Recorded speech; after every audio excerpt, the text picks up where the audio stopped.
Bueno, pues ahora que ya hemos hablado un poco de qué son las zonas de bajas emisiones y de Now we've talked about LEZs and the guidelines proposed by the ministry and a number of delegations. And now that we've talked about atmospheric pollution and health, we'll be discussing how LEZs can positively affect the fight against climate change. It will be 3 presentations. The first one by Fernando Valladares, a researcher at CSIC. Second one from Margarita Mediavilla, PhD in physics and a researcher at GEEDS and the University of Valladolid. And finally, Carlos Bravo from Transport and Environment, whom you met a little earlier today. Thank you.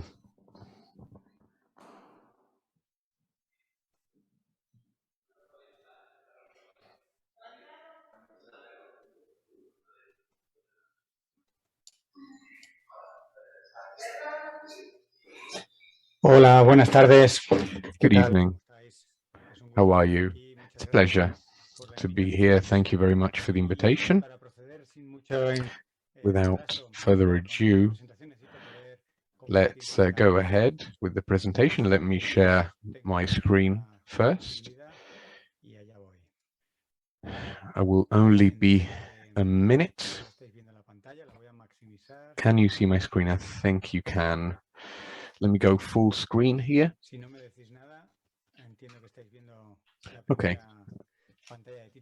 Not hearing anything, so I suppose you can clearly see my presentation. Today, I'll be giving you an overview of the interactions between environment, climate change, health, just a few very concise ideas to expand upon some concepts that we've already talked about. Let me start off by reminding you that global warming is here. And cities know this.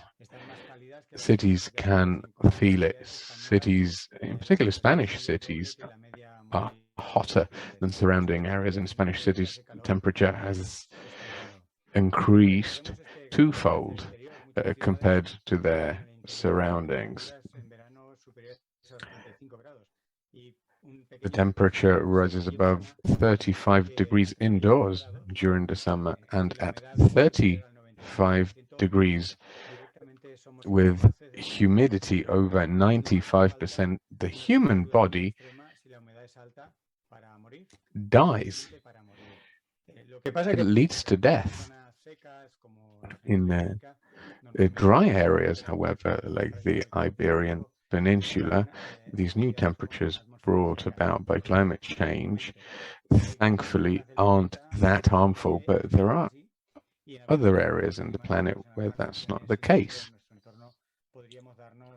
And the consequences of global warming in certain areas where humidity is quite high, even at 32 degrees, could be dire. For example, at 32 degrees with high humidity, the United States Army forbids its employees to train outdoors. This is a consequence of climate change, of course, but it's also brought about by atmospheric pollution,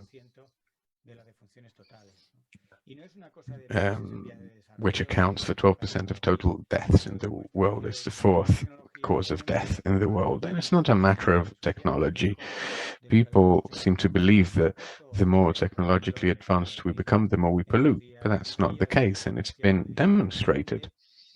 Technology, in fact, can help offset our environmental footprint. In Europe, pollution kills thousands of people. In Italy, there are about 91,000 premature deaths a year, 86,000 in Germany. In Spain, about 30,000. That's the estimate, but the figure is probably higher. We can talk about causes of death all we want, and pollution is always going to be there. But there are also some positive remarks to make here. A recent article in fact, show that if we apply the necessary measures to comply with the Treaty of Paris by 2040, we will have prevented 6.4 deaths thanks to a dietary change, 2.5 million deaths thanks to active mobility, and 1.6 million deaths thanks to this reduction in atmospheric pollution. And this should make yet another incentive to working towards achieving the Paris goals. Now, our large cities, developed countries, do have low emission zones. In Madrid, at its inception, the low emission zone was quite small. It was inadequate to the size of the city. But then it became bigger and bigger. As a matter of fact, a number of fines that had been issued by the EU were written off because the Central Madrid low emissions zone actually became more effective over the years, more effective in terms of reducing the concentration of nitrogen dioxide in the air and reducing the percentage of contaminants in the air. So Central Madrid is, or used to be, a quite good thing. To give you a few figures, Central Madrid has been estimated to save the lives of about 500 people a year. That's the equivalent of a fatal airplane accident, a Boeing 747 crashing. It's a huge impact. However, if at first, thanks to scientific evidence, the local administration voted up this low emission zone in central Madrid, judges overturned that decision, but we'll see how this ends. Anyway,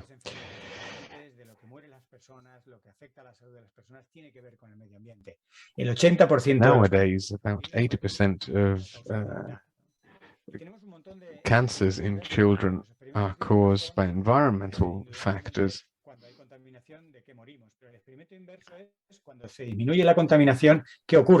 But even more importantly, perhaps, we have shown that a reduction in pollution in the so-called reversed experiments can bring about wonderful consequences. In China, shortly before the Olympic Games,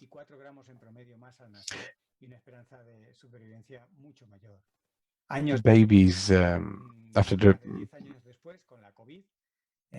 reduction in pollution in China just before the Olympic Games, children on average were born 24 grams heavier, and a few years later, after coronavirus, it was estimated that the pandemic, in fact, due to this reduction in pollution it brought about with its lockdown, saved the lives of over 4,000 children and 17,000 adults. The lockdown was a massive experiment in terms of changes in mobility.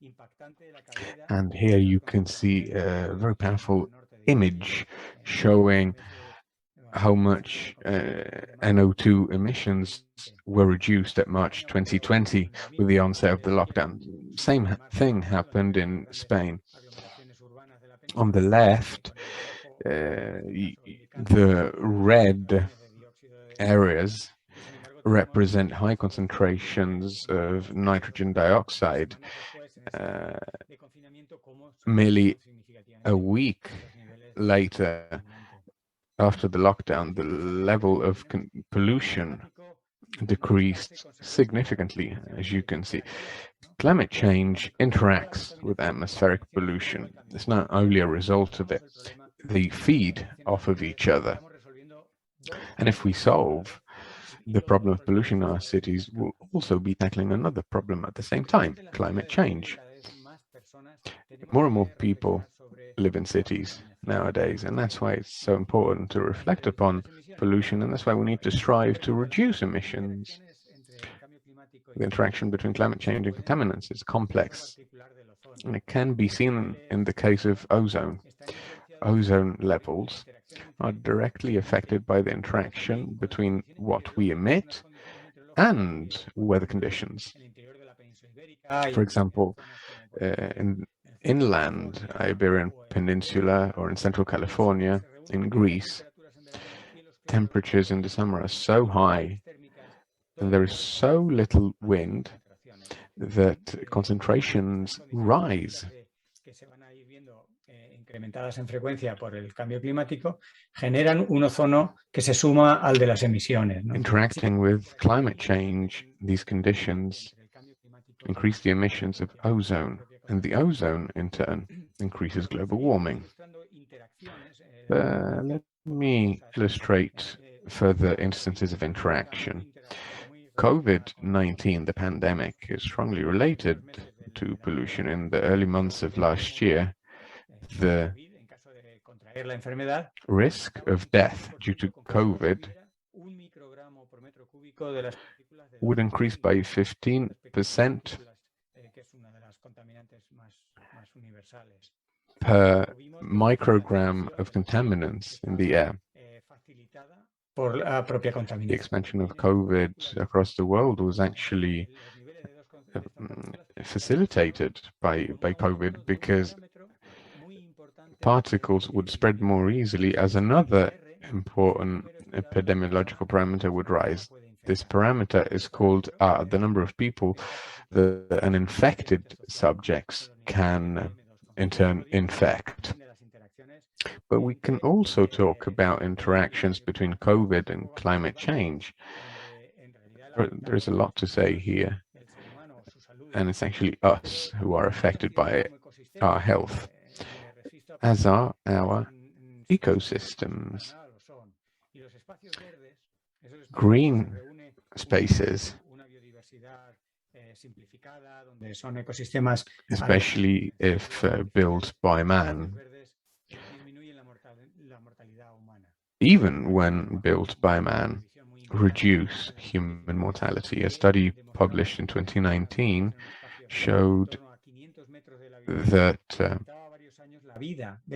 by being close to a green patch, life expectancy could increase by up to 15 years in cities. But there are also interesting studies, such as this one that was done in 2019, that showed that the more green patches there are in cities, the lower the risk of incurring in diseases and mental disorders, schizophrenia, anorexia, bipolar disorders,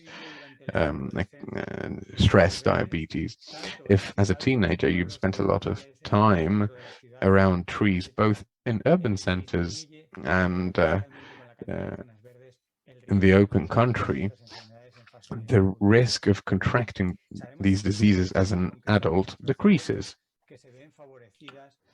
Actually, some very specific areas of our brain benefit from living in a closer green patch, because our brains feed off of a healthy urban ecosystem. We keep talking about the brain. These 2.5 particles, suspended particles, are so small that they can push through lung membranes and reach blood vessels, and they can travel around the body. They can be carried by the bloodstream around the body. Another surprise, virus particles, as well as small aerosols, can reach the brain directly through the nose. They don't need to be carried to the bloodstream first.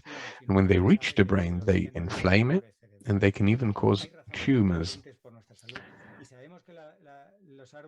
We know, however, that trees and plants in general act as a barrier from pollution, but also from atmospheric pollution as well as noise pollution. Data shows that in the US, trees save the lives of 250 people a year in cities. 850, and they can decrease the morbidity of acute respiratory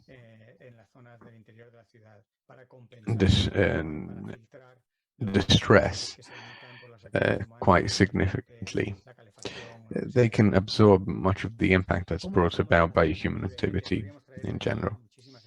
So how are we doing right now? There are lots of stats in this regard, but let me quote an article. We're not doing very well, but we are doing quite a few things.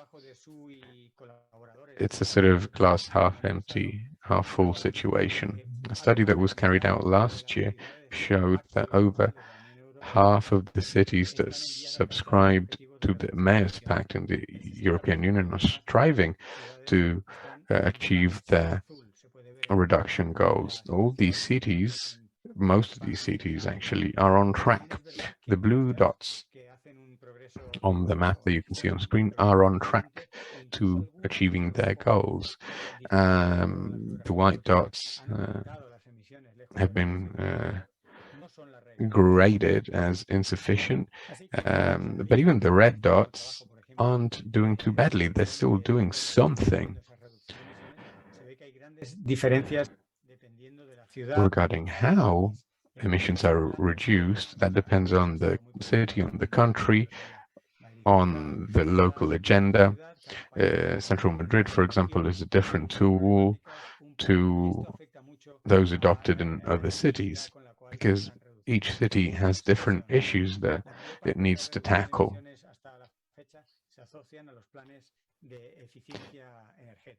This reduction in emissions is generally achieved through the implementation of energy efficiency programs, switching to renewable energies.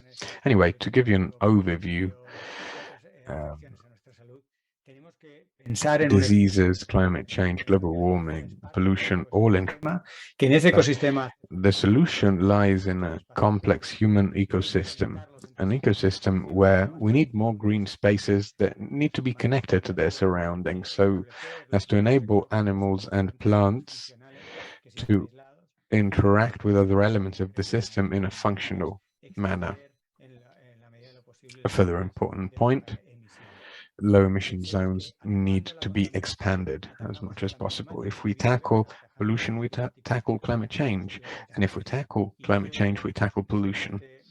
All of this has very positive repercussions, as I've tried to show you, on our mental and physical fitness. What's at stake here is the health of humans, plants, animals across the planet, and we need an integrated, holistic vision. That was all from me. Thank you very much for listening and for giving me this wonderful opportunity. I'll be very, very happy to take your questions now. Thank you. Thank you very much. So now we'll listen to Margarita.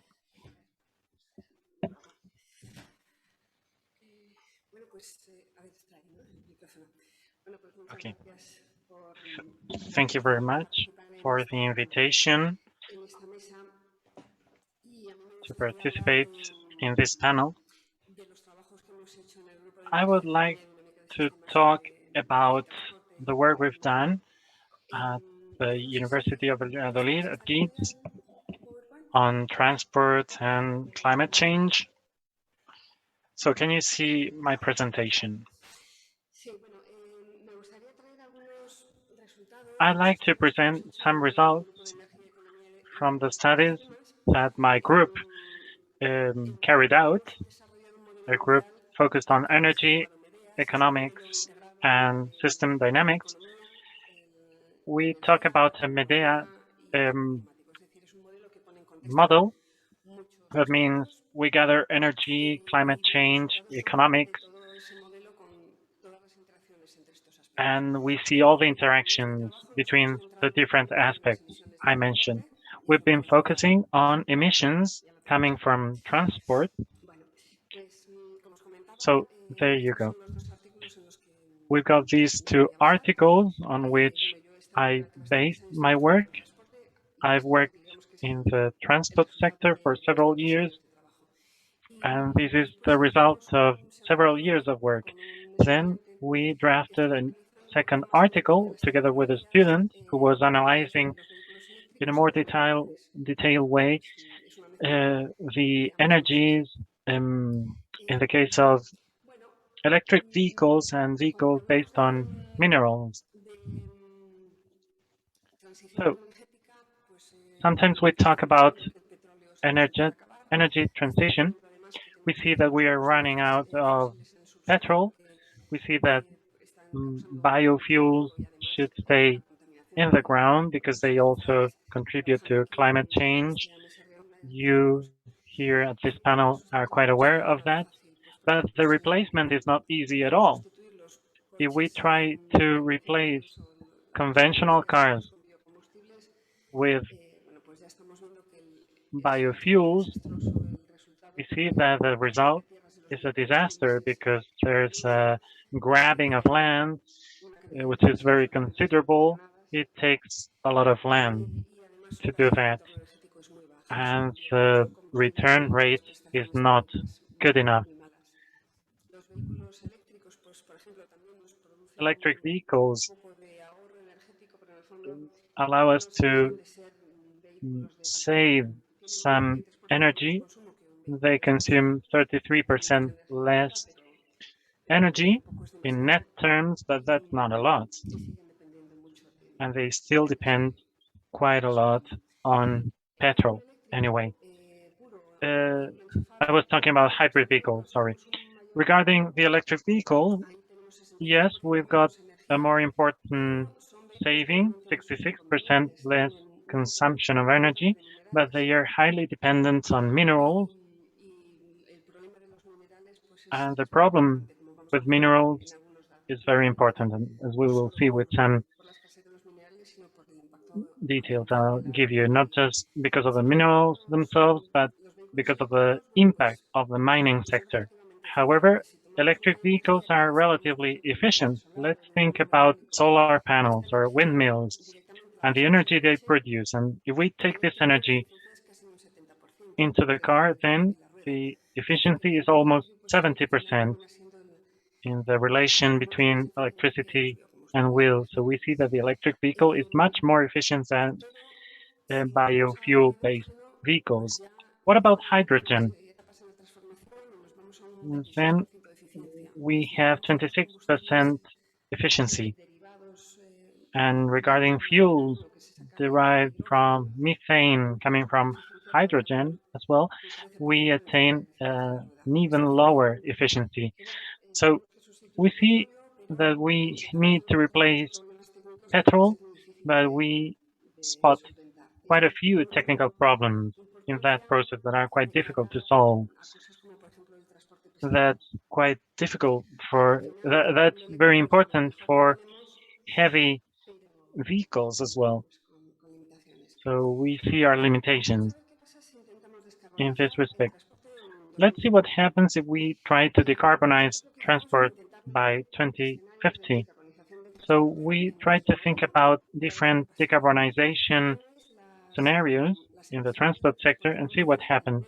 Here you've got the global emissions, the black line, until 2017, more or less, 2018. And then here we will have the goals of decarbonization from here to 2050. So you see an upward trend, which was quite considerable. We have the 2009 crisis, and now our goal is to reduce the figures. And this is complicated, right? How should we do this? So we've got three scenarios. First, in yellow, we would follow the trends. What would happen if we follow the current trend with electric vehicles, the increase of efficiency? Then the green scenario, the second scenario, based on the electric vehicle, a four-wheel vehicle with an average weight similar to the current conventional vehicle. And then the third scenario with e-bikes, many e-bikes in cities, electric bicycles replacing rapidly all of human transport, all of urban transport, and then light vehicles for interurban transport between towns and cities. So let's be aware that we'll have a peak related to petrol. That means that fossil fuel energies are not endless. So we'll reach a point, a peak, when petrol will stagnate and consumption of petrol as well, and then we'll start a fall. So we'll follow that trend of use of petrol until 2014. We see the black line, and then from that point on, we've got the different predictions of experts as to the use of petrol due to problems with extraction that would also determine that peak in petrol use. So let's see what happens with our vehicles. So we've suggested several things for scenario 3, namely current trends. We would have private vehicles carrying persons, almost 40% being electric cars by 2050. Right now, that percentage is about 3%, let's say, I think, more or less, in the case of private vehicles. Well, rather than currently, I would say 3 years ago, because we still lack data from 2021. But back then, most of private vehicles were petrol-based. Then we also have electric motorbikes, and then gasoline motorbikes because of China. And then we will have this other scenario, the trend with the percentage I told you of electric cars, and quite a considerable percentage of gas or gas oil cars, e-motorbikes, and a lower percentage of gasoline motorbikes. Third scenario, with a high percentage of electric vehicles, namely all cars will be electric and all motorbikes will be electric without changing the ratio between motorbikes and cars. And then fourth scenario, with e-bikes, we would have a few electric cars, and even fewer gasoline or gas oil cars, and a majority of electric motorbikes, and a sensible reduction in the use of vehicles. So we would have an e-bike, that would be an electric bicycle. Instead of having a vehicle with 4 wheels, we would have this sort of motorbike with 3 or 2 wheels that are quite light, very light, actually. So what happens? Almost half of the energy consumed for transport is used for goods, for the transport of goods rather than passengers, and those vehicles are much heavier and they are much more difficult to electrify. So currently, today, we've got a certain number of trucks you can see in green there, then vans in gray, buses, trains, electric trains, and gas oil trains. If we follow our trends, then the percentage of gas oil trucks will stay the same. Then quite a few vans could be electrified. Same would apply to buses that could be electrified almost up to 50% of them. And then for the rest, there would be no change. In the case of the third scenario with electrification of our vehicles, then we would have hybrid trucks, but we didn't dare include 100 or 80% of electric trucks. We didn't think that was realistic. We received lots of criticism, but we still defended that idea that it wasn't realistic to think that a huge percentage of trucks would be electrified, because an electric truck needs to recharge their batteries, to reload their batteries quite frequently and stop very frequently, and then the costs would be quite high. Then buses are 100% electric, and same applies to trains in that third scenario. In the fourth scenario, we would part ways with gas trucks, and there would be quite a lot of electrification for the rest of the vehicles. So let's see what would happen with GDP in global terms.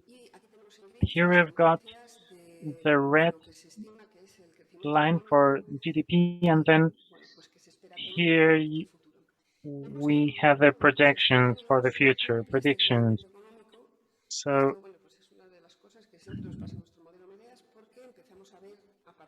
in our model, we see that from 2025 on, we see very considerable restrictions on petrol, so that affects growth, economic growth. So the trends grow less for the trend, but electric bikes go up, and electric vehicles as well. Transport is important when trying to save petrol and still not having a bad impact on the economy if we electrify these vehicles. Then we've got a fourth scenario, a degrowth scenario, and I'll explain what it is in a few seconds. So here in red, we've got historic emissions, and then we've got the three scenarios: the trend-related scenario, electric vehicle scenario, and electric bike scenario. But we see that we still do not approach our objective for the decarbonization of transport, and we're still considering e-bikes, which is something that environmentalists really promote. So we've established a degrowth scenario, which would be the one achieving the goals set. What would we have to do? Well, many radical measures, for example,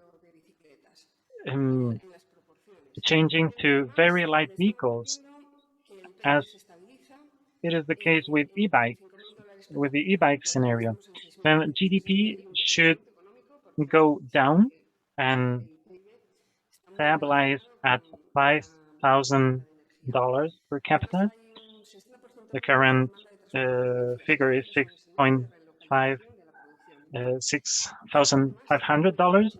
That's quite related to energy, and then would be a relocation, and a big percentage of air transport should be grounded, should stay grounded. We would have to fly less. So these are different projections that we make, playing a little bit with the different factors. That doesn't mean that this is the final solution, it's just an idea. Of course, there would be alternatives. For example, more relocation and less radical descent of GDP, etc. The case is, at the end of the day, we need to go beyond just changing a car for a bicycle in towns and cities, because transport of goods and public transport are very important as well, and they also emit pollutants and are not easy to replace. Regarding minerals, we see that we are also running short of minerals.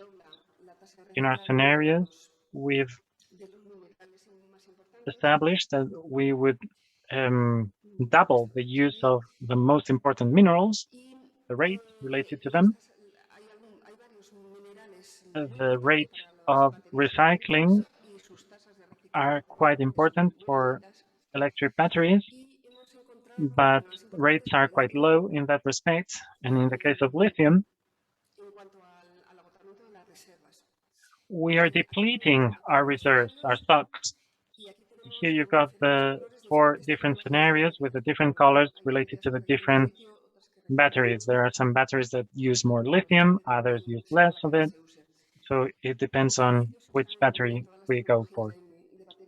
Lithium is used in virtually all technologies related to batteries. And in the case of a high electrification scenario, we will be consuming more and more lithium, and we could run short of it. In the case of e-bike technologies, there would be also quite a considerable number. The same applies to cobalt. Copper as well is quite frequently used for electric motors, but also for the rest of the economy. Here in green is not for electric vehicles, but rather for the rest of the economic sectors, for the rest of the economy. And in certain scenarios, copper would be depleted, and the same applies to nickel. So I've spoken about stocks, reserves. One concept is reserves, namely the sources that are economically viable to use. And then we also have resources, namely all the minerals that we've got in the planet. And some of them, when talking about resources, some are quite critical. Manganese is one example. Lithium is not so critical, but we are still approaching 50% of depletion of use of the whole quantity of lithium that exists in the planet, and that's quite important. So I would like to conclude by saying that it is very important to reduce pollution, to reduce the number of vehicles. Transport is one of the drivers, the key drivers for reducing emissions causing climate change and our dependency on petrol, but we still need to tackle more issues. That was all. I hope I did not go too much into detail.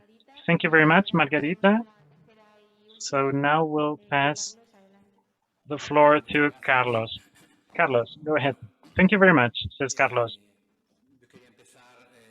Well, I would like to start by remembering the final sentence by Fernando Valladares, meaning by tackling climate change, we would also tackle the problems related to pollution in cities. I couldn't agree more, because the main cause of global warming and bad air quality is the use of fossil fuels in transport.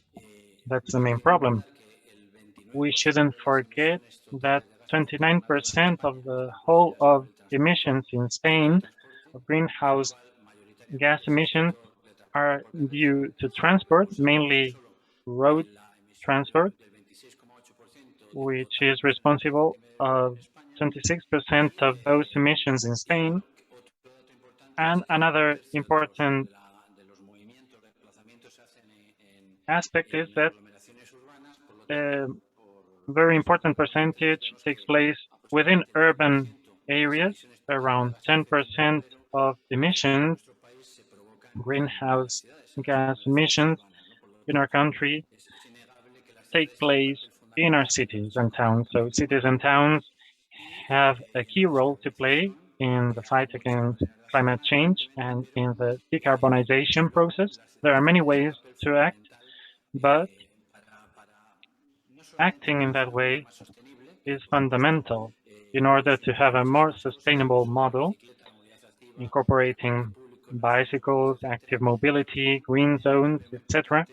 But we shouldn't forget their role when reducing the emission figures within urban areas. And one of the most effective measures in order to tackle all those problems are low emission zones, which is our topic, the topic of our panel right now. So I'll try to focus on the topic of this panel, namely the impact of low emission zones on the fight against climate change. Fernando Valladares also mentioned problems related to health due to polluting particles, but I'll focus mainly on the role that low emission zones can play. This has also been already reflected in the governmental scheme for this. It's a plan, a scheme that needs to be sent to the European Commission for approval, and the Spanish plan was quite positively valued.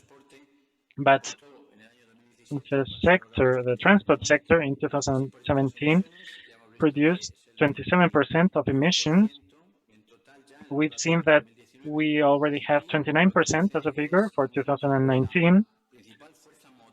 And the main driving force for the decarbonization of transport and mobility is a modal shift that will affect around 35% of trips that take place within combustion-based vehicles. So for cities of more than 50,000 inhabitants, it is very important to reduce trips with vehicles emitting highly pollutant gases emissions. So we see how cities are very important in order to reduce the national figures.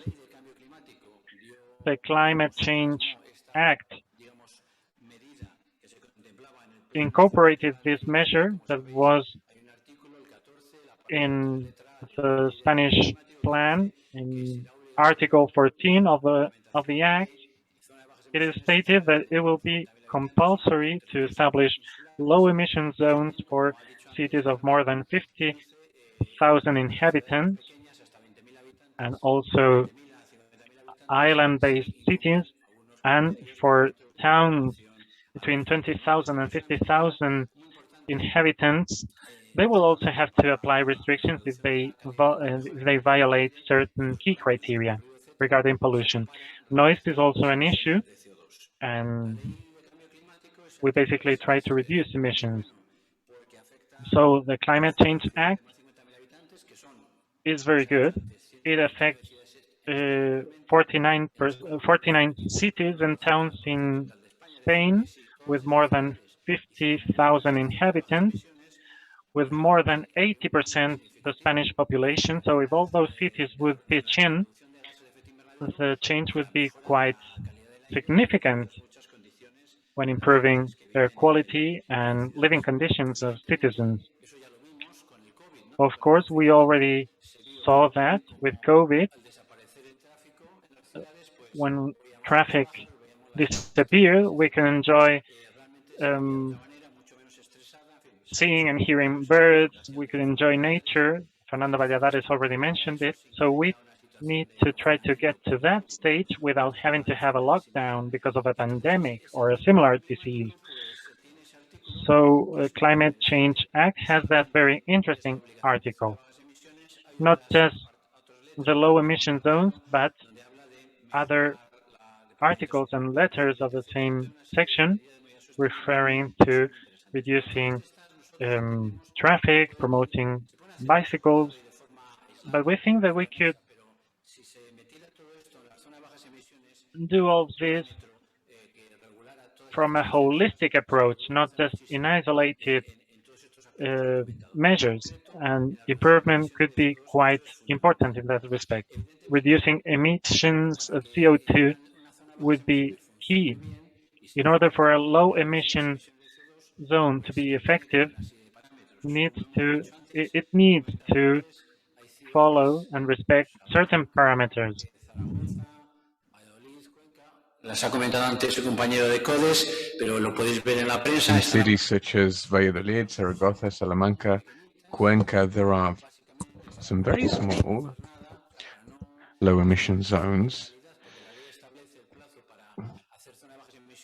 that allow these cities to comply with existing regulations, but they really achieve little in other terms. However, these cities have stated that they will try instating low emission zones in pedestrian areas as well. They only do that to comply with the law because they're not obliged to do anything more. The law only states that a low emission zones is defined as an area within the territory where continuously access is restricted to vehicles with a view to improving air quality. Okay, so the word continuously can mean a number of things, but that's not enough. It's not good enough. Because as our vice director said earlier, we need to bring about a model shift, a paradigm shift. And these cities have only instated low emission zones in areas that had already been pedestrianized, which means that there is no reduction in terms of number of cars that circulate throughout the town. So there are some more progressive administrations out there, surely, but this matter can't be left at the discretion of local administration. There has to be a regulation that's properly developed on the basis of Article 14 of the relevant law, because we need minimum requirements. They can be ambitious, why not? We need minimum requirements that will enable us to standardize these low emission zones so as to ensure a consistent application of the law across all Spanish cities. Otherwise, there will be differently sized low emission zones, each with a different scope, and that's simply not good enough. Thanks to low emission zones, CO2 emissions can be cut down by up to 35%. So it's a tool that we need to use effectively and intelligently. So this is what we're advocating for, a regulation that will enable cities and towns to comply with a set of minimum requirements. Some of them might decide to go beyond that, and that's great, but there should at least be some minimum requirements. The law can't tell mayors, of course, where exactly to instate these low emission zones. That needs to be decided on the basis of other criteria. But one thing we do know is that the surface of the LEZ needs to be large enough. There has to be a minimum requirement regarding size, perhaps in terms of percentage as well, because small cities have different issues and requirements from larger cities, but there has to be a minimum requirement so as to discourage citizens to drive their vehicles around the town. We want citizens to opt for alternative means of transport, bikes, so on and so forth. If cities simply do the bare minimum so as to comply with the law, once again, that's simply not good enough. It's not going to bring about sustainable change. So that's something that should be borne in mind. Territory, rigorousness, scope of the law, and sanctions, fines. The vice director earlier told us that all we have right now are guidelines, recommendations, and if you don't comply with them, nothing happens really. We all know this. These are instructions, and surely there's a great intent behind them. But the difference is that these guidelines aren't really mandatory, and as a result, you can't really impose sanctions if they're not complied with. So we have a number of proposals. There has to be a regulation, that's obvious. We need to better define low emission zones, because low emission zones shouldn't only encompass the circulation of cars, they should go beyond that. They should put forward a set of strategies aimed at producing a paradigm shift. That's not only replacing combustion engine vehicles with electric vehicles. That's great. It has a great impact on CO2 emissions. It does reduce the percentage of suspended particles in the atmosphere, and that's a great improvement, but we want more. What we want is for cars not to play such a dominant role within cities. We want cities to be quieter, to not be as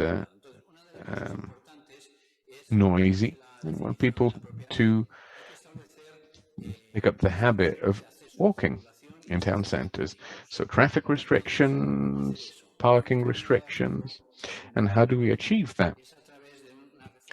The only way to achieve that is through a reform from the DGT, the General Directorate for Traffic in Spain.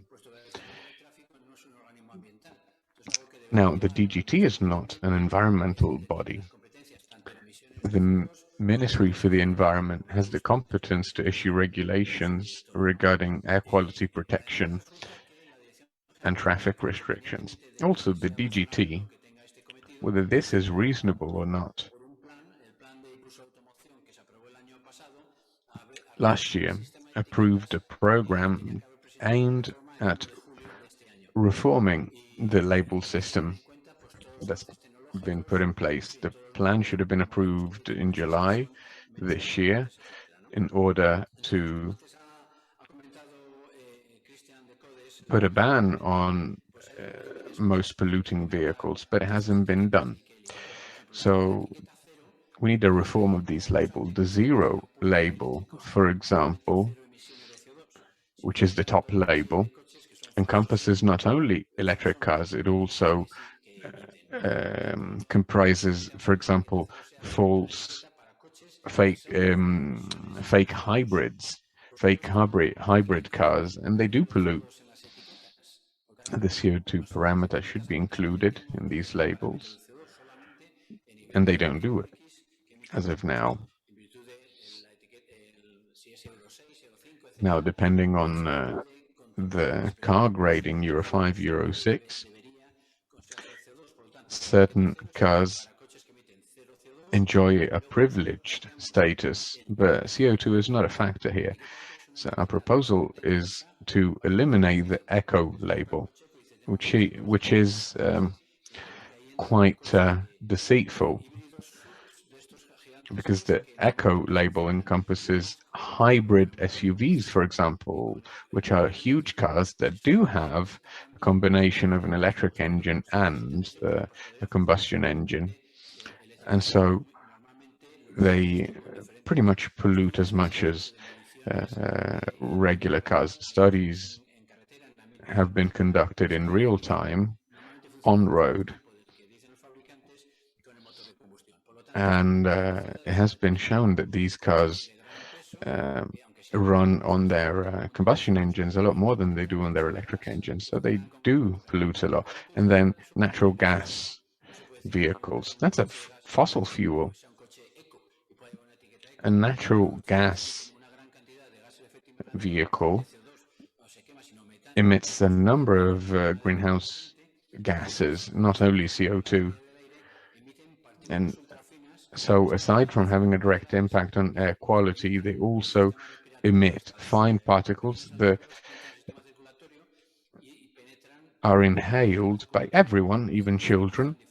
They penetrate the bloodstream and they cause inflammation in a number of organs in the human body. Some studies have shown that these particles, on top of everything else, can also cause brain cancer. They can't be considered as eco label. So we proposed eliminating this label and creating a new one for cars that emit less than 92 micrograms of contaminants per kilometer. It could be a bit of an extreme measure, really, but we want to adjust to EU regulations. So within this category, only Euro 6 and Euro 7 vehicles would be permitted, along with electric vehicles. Only these vehicles would fall under this new label, and they're more effective. Surely, what's the problem with that? The problem is that this tool,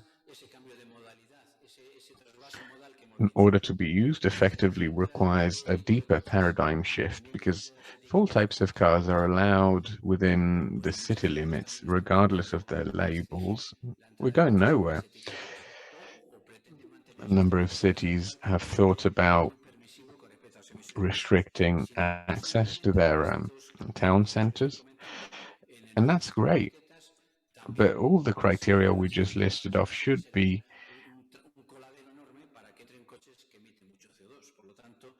borne in mind when devising a new label system.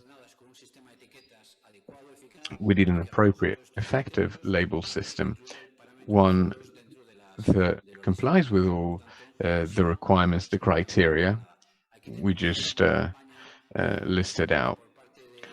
In this regard, ANFAC has been carrying out a very powerful campaign aimed at hindering the implementation of this new regulation. So basically, they're trying to force us to keep on inhaling polluted air. That is not acceptable. I don't know how well I'm doing on time, but there are a number of proposals that should be looked into. For example, commodity transport. The European Commission, through the 5045 package, proposed that all models of vehicles and vans produced, manufactured from 2035 onwards be zero emission. That's a great measure because it leads to the decarbonization of vehicles starting in 2035. Vehicles that are sold before that date, of course, would still be allowed to circulate up to a certain date. But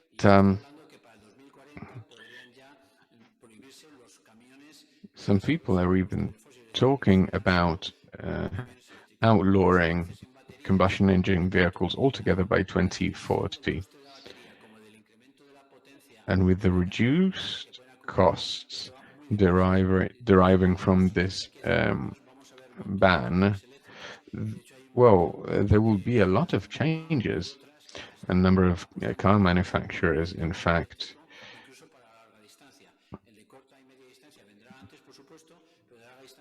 seem to be investing a lot of resources into the new generation of electric vehicles.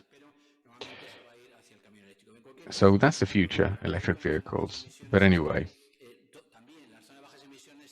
low emission zones need to ensure that commodity transport is done in compliance with existing regulations and that it doesn't contribute to polluting town centers. At the same time, this regulation should ensure to create hubs so that, for example, if a van, an Amazon van, for example, needs to deliver a number of packages across town, instead of driving around town and dropping them off individually, it could drop off all its parcels at a hub, and then the parcels could be delivered by bicycle manually, individually. And that can be provided for by regulations. All we need is an idea. All we need is to plant the seed.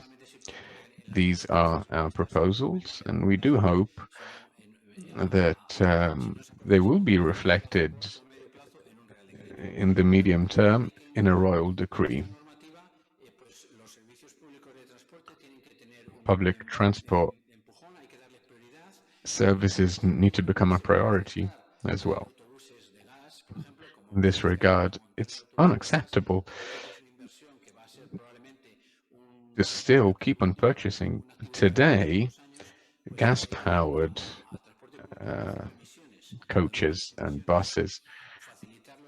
We need to invest in zero-emission buses and coaches for our public transport system. Public transport is a lot more effective than private vehicles, of course. Carpooling is also more effective than private vehicles. And if we want that to become a reality, we need to provide the right infrastructure, recharge stations, for example, and so on and so forth. Car and bike sharing is also a great system that we should be taking full advantage of. There are several other measures that we have included in our proposal. We need a monitoring surveillance system for this, of course. If we can't fine transgressors, nothing can ever be achieved, because anyone will be able to breach the protected space of low emission zones and not be fined because of it. It's obvious that low emission zones, and this has been demonstrated by studies, are very effective in reducing emissions, atmospheric contaminants, particles, etc. So it's important to take this seriously, push the right regulations, and that's it, really. That's all from me. Thank you very much. Thank you. I don't know if there are any questions.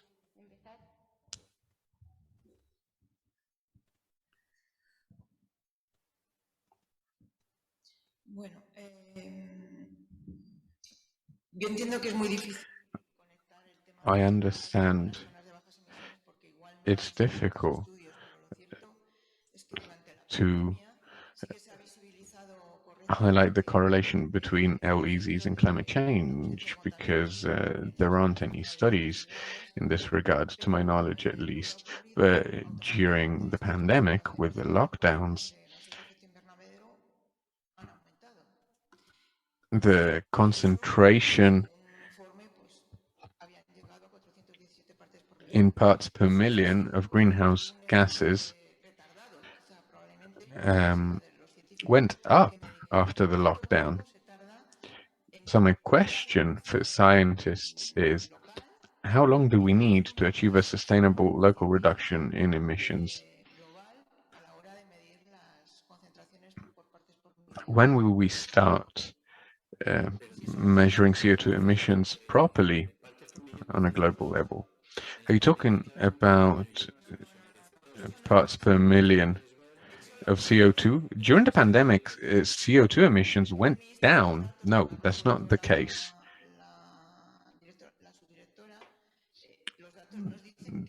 data coming from the ministry shows that pollution went up. Is that the concentration? Yes, parts per million. But what I want to know is how long does it take for this reduction in emissions to become detectable by measurement instruments? Are you talking on a global scale?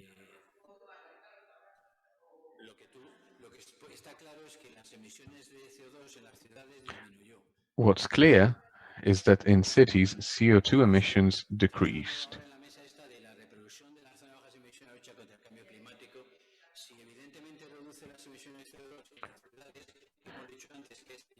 We said earlier that 10% of total CO2 emissions in Spain are accounted for by vehicles. If with low emission zones we can achieve a 25% reduction, that's obviously a great tool, right? Yes, but I think to answer the question, I think that CO2 lingers in the air for about 100 years.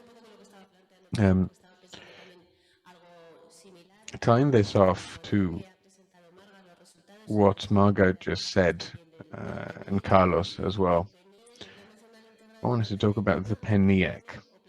This program sets forth another goal, reducing transport emissions by 35% by 2030 compared to 1990 levels. So we should see what transport-related emissions were in 1990, 30 years ago,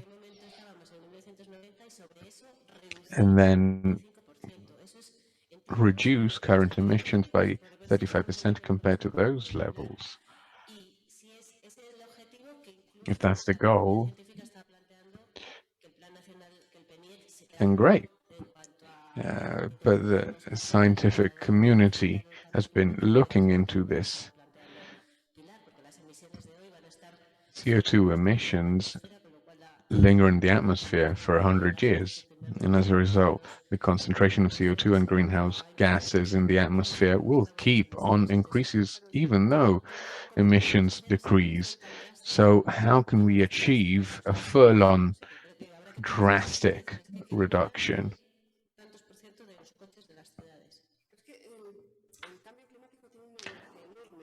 Well, climate change plays a huge role here. CO2 lingers in the atmosphere for 100 years. And so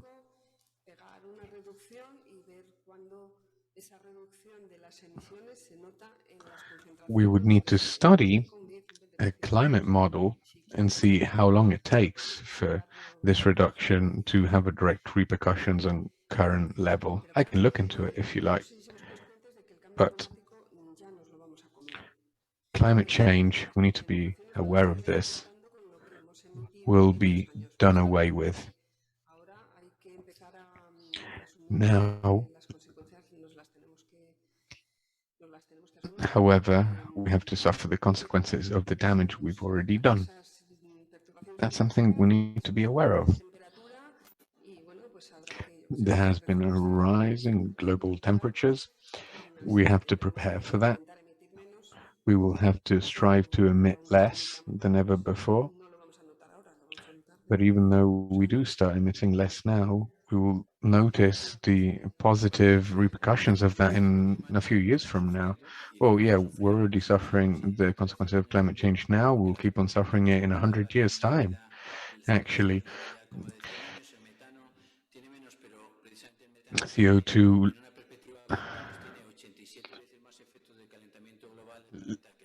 lingers for 100 years, methane a little less, but it's 27 times more polluting than CO2. It contributes to global warming 27 times more than CO2.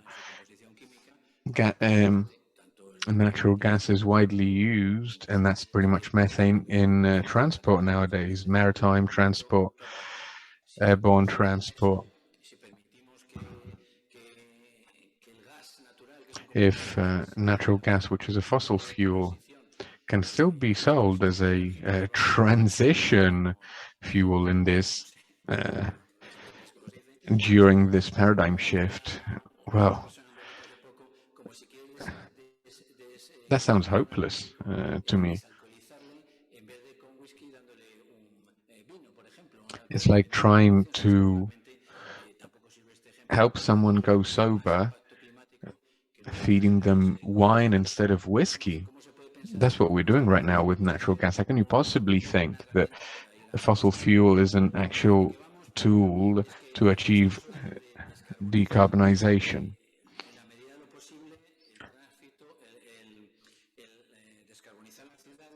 What we're talking about here is decarbonizing cities, reducing CO2 emissions in cities.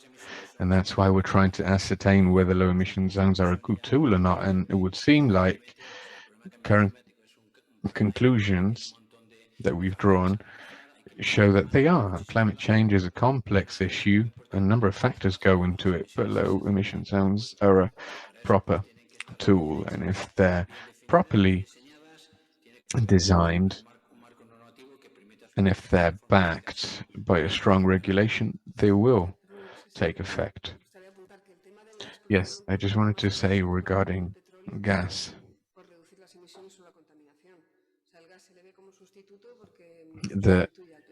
it's seen as a replacement fuel because it really replaces petrol and oil, but it's not a solution. Last question, please. We're running out of time.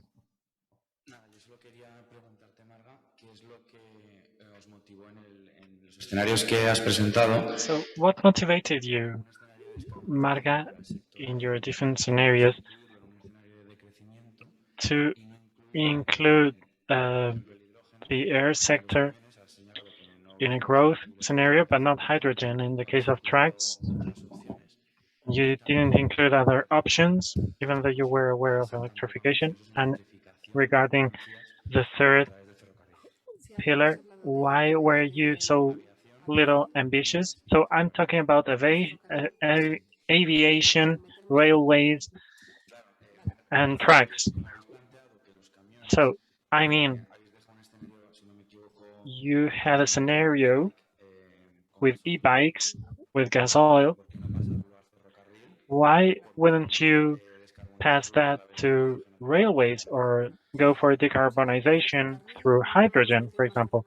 Okay, so we didn't consider railways to a higher percentage in order to replace trucks because of failures in our model, because our model is still not ready. I do think that the railway is an electric transport means of transport for goods, the best one actually, but we need very important infrastructure that we still don't have for that. But yes, it's our fault that we didn't consider railways so much. And then regarding airplanes, decarbonizing airplanes is science fiction.